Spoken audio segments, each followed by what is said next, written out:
जिंदाबाद जिंदाबाद सागर साहब आगे बढ़ो, सागर साहब आगे बढ़ो, प्रियंक साहब आगे बढ़ो, जय जय जय जय जय भीम सागर साहब आगे बढ़ो, आगे बढ़ो, वादिಗಳಿಗೆ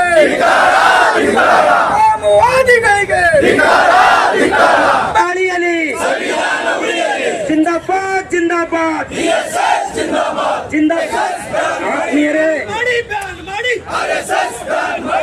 ಅದನ್ನು ಖಂಡಿಸಿ ಪ್ರಿಯಾಂಕ್ ಖರ್ಗೆ ಅವರನ್ನು ಬೆಂಬಲಿಸಿ ರಾಜ್ಯಾದ್ಯಂತ ಎಲ್ಲಾ ಜಿಲ್ಲಾ ಕೇಂದ್ರಗಳಲ್ಲಿ ಕಾರ್ಯಕ್ರಮವನ್ನು ಕೊಟ್ಟಿದ್ದಾರೆ ಬಂಧುಗಳೇ.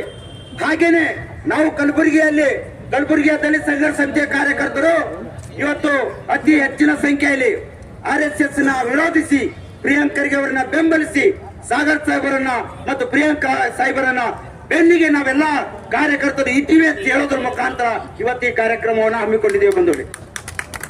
ಆ ಕಾರಣಕ್ಕಾಗಿ ನಮ್ಮ ನೆಚ್ಚಿನ ನಾಯಕರಾಗಿರ್ತಕ್ಕಂಥ DG ಸಾಗರ್ ಸರ್ ಅವರು ಈ RSS ಚಟುವಟಿಕೆ ಹೀಗೆ ಮುಂದುವರೆದರೆ ಮತ್ತೆ ಕರ್ನಾಟಕ ರಾಜ್ಯದಲ್ಲಿ ಭಾರಿ ಸಂಖ್ಯೆಯಲ್ಲಿ ಮೆರವಣಿಗೆಗಳನ್ನ ಮಾಡುವ ವಿಚಾರದಲ್ಲಿದ್ದಾರೆ.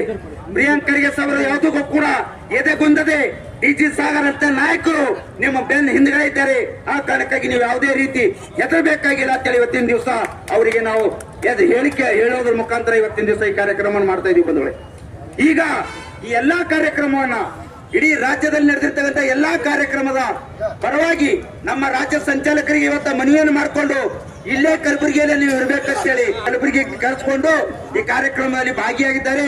ಅವರಿಗೆ ನಾನು ಕಲಬುರಗಿ ಜಿಲ್ಲಾ ಸಮಿತಿ ಪರವಾಗಿ ನಾನು ತುಂಬು ಹೃದಯದ ಅಭಿನಂದನೆಯನ್ನ ಸಲ್ಲಿಸ್ತಾ ಇದ್ದೀನಿ. ಮಾಡ್ತಕ್ಕಂಥವರು ಸಂವಿಧಾನದ ಪ್ರಿಯಗಳು, ಸಂವಿಧಾನದ ಪ್ರೇಮಿಗಳು, ಸಂವಿಧಾನ ಪ್ರಜಾಪ್ರಭುತ್ವ ಪ್ರೇಮಿಗಳು, ಅದಕ್ಕೆ ಅವಕಾಶ ಕೊಡೋದಿಲ್ಲ ಅಂತಕ್ಕಂಥ ಮಾತನ್ನ ಈ ಸಂದರ್ಭದಲ್ಲಿ ಹೇಳಲಿಕ್ಕೆ ಮತ್ತೆ ಅದಕ್ಕೆ ದನಿ ಎತ್ತಿರ್ತಕ್ಕಂಥ ಪ್ರಿಯಾಂಕ ಖರ್ಗೆ ಅವರಿಗೆ ಜೀವ ಬೆದರಿಕೆ ಮತ್ತು ಅವರ ಕುಟುಂಬಕ್ಕೆ ಜೀವ ಬೆದರಿಕೆ ಹಾಕ್ತಕ್ಕಂಥದ್ದನ್ನ ಖಂಡಿಸಿ ಅವರನ್ನು ಸಂಪೂರ್ಣವಾದಕ್ಕಂಥ ಬೆಂಬಲಿಸಿ RSS ಕಾನೂನು ವಿರೋಧ ನಡೆಯನ್ನ ಏನು ವಿರೋಧಿಸಿ ಅದನ್ನು ನಿಗ್ರಹಿಸಬೇಕು ಅಂತ ಸರ್ಕಾರಕ್ಕೆ ಆಗ್ರಹಿಸಿ ಇವತ್ತು ಕಲಬುರಗಿ ಜಿಲ್ಲಾಧಿಕಾರಿಗಳ ಮುಖಾಂತರ ಇವತ್ತು ಮನವಿಯನ್ನು ಸಲ್ಲಿಸ್ತಾ ಇದ್ದೀವಿ.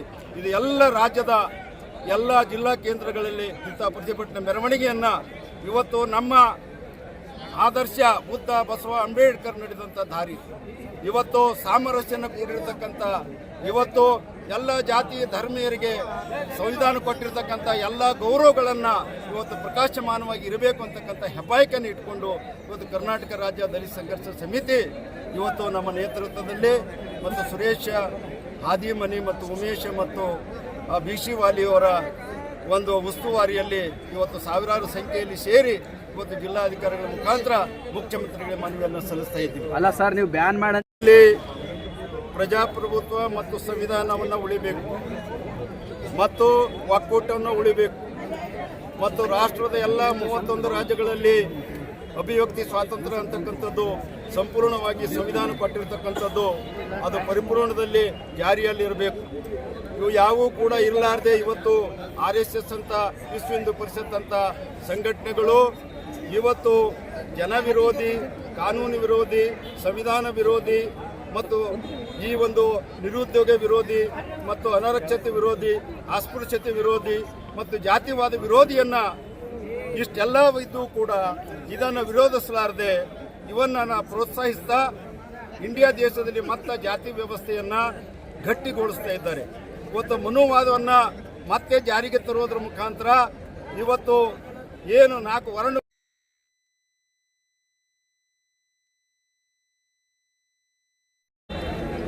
ಈಗ ಅಧಿಕೃತವಾಗಿ ದಲಿತ ಸಂಘರ್ಷ ಸಮಿತಿ ಯಾವುದೇ ಪತ್ರಿಕೆಗಳಲ್ಲಿ ಅಧಿಕೃತವಾಗಿ ನಾನು ರಾಜ್ಯ ಸಂಚಾಲಕ ಜಿಲ್ಲಾ ಮುಖಂಡರುಗಳು RSS ಅನ್ನು ಬ್ಯಾನ್ ಮಾಡಿ ಇನ್ನೊಂದು ಬ್ಯಾನ್ ಮಾಡಿ ಅಂತ ಹೇಳಿಲ್ಲ. ಆದರೆ RSS ಕಾನೂನು ಬಾಹಿರವಾಗಿರ್ತಕ್ಕಂಥ ಚಟುವಟಿಕೆಗಳು, ಅದನ್ನು ಪರ್ಮಿಷನ್ ತಗೊಳ್ಳಿ, ಅದನ್ನು ಲಾಠಿ ಬಿಟ್ಟು ಪ್ರೊಸೆಷನ್ ಮಾಡಿ ಅಂತಕ್ಕಂಥ ಹೆಬ್ಬಾಯಕನ್ನು ಇಟ್ಕೊಂಡು ಮಾಡ್ತಾ ಇದ್ದೀವಿ. ಈಗ ಇನ್ನೂ ಕೆಲವು ಸಂಘಟನೆಗಳು RSS ಹಟಾವೋ ಸಂವಿಧಾನ ಬಚಾವೋ ಅಂತೇಳಿ ಅಭಿಯಾನ ಮಾಡ್ತಿದ್ದಾರೆ. ಕರೆಕ್ಟ್, ಅದು ಸಂವಿಧಾನಕ್ಕೆ RSS ಒಂದು ಎಳ್ಳು ಕಾಳಷ್ಟು ಕೂಡ ಕಿಮ್ಮತ್ತು ಕೊಡೋದಿಲ್ಲ. ಕೊಟ್ಟರೆ ಜಂತರ ಮಂತ್ರದಲ್ಲಿ ಸಂವಿಧಾನ ಪ್ರತಿಗಳೆಲ್ಲ ಸೂಟ್ರಲ್ಲ, ಎಲ್ಲಿ ಹೋಗಿತ್ತು ಇವ್ರ ಧ್ವನಿ, ಎಲ್ಲಿ ಹೋಗಿತ್ತು ಇವ್ರ ಧ್ವನಿ? ಮತ್ತು ಹಾಡಾಗಲೇ ಬೇಟಿ ಬಚಾವೋ ಬೇಟಿ ಪಡಾವೋ ಅಂತಕ್ಕಂಥದ್ದು ಹೇಳ್ತಾರಲ್ಲ, ದಿಲ್ಲಿಯಲ್ಲಿ ಹಾಡಗಲಿ ಏನಂತಂದ್ರೆ ಮಹಿಳೆಯರ ಮಾನಹರಣ ಆಗ್ತಾ ಇದೆ. ಎಲ್ಲಿ ಹೋಗಿತ್ತಿರೋ ದನಿ? ಅಸ್ಪೃಶ್ಯತೆ ಅಂತಕ್ಕಂಥದ್ದು ಇನ್ನೂ ಜೀವಂತವಾಗಿ ಕುಣಿತಾ ಇದೆ. 1950 26 ಜನವರಿಯಿಂದ ಬ್ಯಾನ್ ಮಾಡಿದ್ದ ನಾವು. ಅದು ಎಲ್ಲ ಕಡೆ ಕೂಡ ಅಸ್ಪೃಶ್ಯತೆ ಇದೆ, ಇನ್ನೂ ಜಾತಿ ವ್ಯವಸ್ಥೆ ಇದೆ. ಇದ್ರ ಬಗ್ಗೆ ಇವ್ರ ಪ್ರಶ್ನೆ ಏನು, ಇದ್ರ ಬಗ್ಗೆ ಅವ್ರ ಕಾರ್ಯಕ್ರಮ ಏನು ಅಂತಕ್ಕಂಥದ್ದೇ ನಮ್ಮ ಮೂಲಭೂತವಾಗಿರ್ತಕ್ಕಂಥ ಪ್ರಶ್ನೆ. ಈ ಹಿಂದೆ ಕಾಂಗ್ರೆಸ್ ಸರ್ಕಾರ ಇತ್ತು, ಕೇಂದ್ರದಲ್ಲಿ ಮನಮೋಹನ್ ಸಿಂಗ್ ಅವರು ಪ್ರಧಾನಮಂತ್ರಿ ಆಗಿದ್ದರು. ಅವಾಗ ಕ್ರಮ ಕೈಗೊಳ್ಳಬೇಕಾಗಿತ್ತಲ್ಲ RSS ವಿರುದ್ಧ, ಯಾಕೆ ಕೈಗೊಂಡಿಲ್ಲ? ಕ್ರಮ ಕೈಗೊಳ್ಳಬೇಕಾಗಿತ್ತು ಅನ್ನೋದು ಕಾಂಗ್ರೆಸ್ ಅಧಿಕೃತದವ್ರಿಗೆ ಕೇಳಬೇಕು, ನಾವು ಉತ್ತರ ಹೇಳೋದಿಲ್ಲ. ಅಲ್ಲ, ತಾವು ಕಾಂಗ್ರೆಸ್ ಮುಖಂಡರಲ್ಲ. ನಾನು ಅಷ್ಟು ದೊಡ್ಡವ ಅಲ್ಲ. ಕಾಂಗ್ರೆಸ್ ಬಗ್ಗೆ ಸಿಂಪತಿ ಇದ್ರೂ ಕೂಡ ಕಾಂಗ್ರೆಸ್ ಬಾತ್ಮೀದಾರರಾಗಿ ಮಾತಾಡೋಕ್ಕಾಗೋದಿಲ್ಲ.